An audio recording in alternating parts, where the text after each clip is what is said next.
The most intimate, dependent, and generous relationship we all have is with this planet, Earth, our very own little paradise.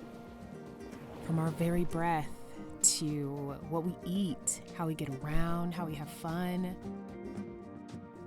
Whether we realize it or acknowledge it, we are in an ongoing conversation, an eternal dance with the rest of creation. We're in Cascade Nature Preserve in southwest Atlanta, Georgia, and our local herbalist, Jamal of Greenhouse Botanicals and Herb Knows Best, is going to take us on a tour of what medicinal plants are available here. Greetings, my name is Jamal. I'm a local herbalist here in Atlanta, Georgia, and today I'm going to talk about a couple medicinals out here at Cascade Nature Preserve, a site I usually grew up coming through with family and just enjoying it.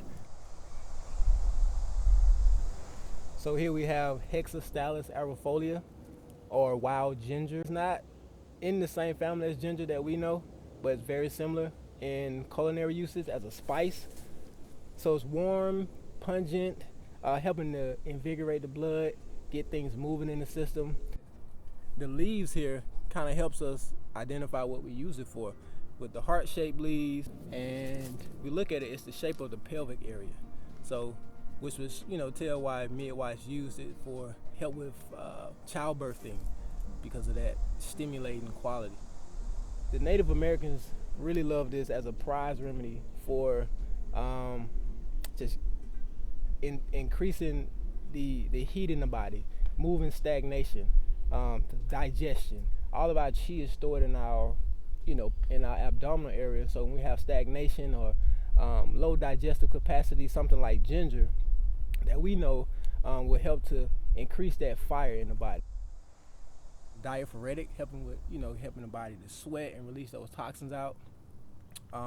It is native to eastern USA. Grows in rhizome roots across the surface of the soil, and just really want to show you how to identify it when you're out here, because there's a couple species that look very similar to it that's not necessarily wild ginger.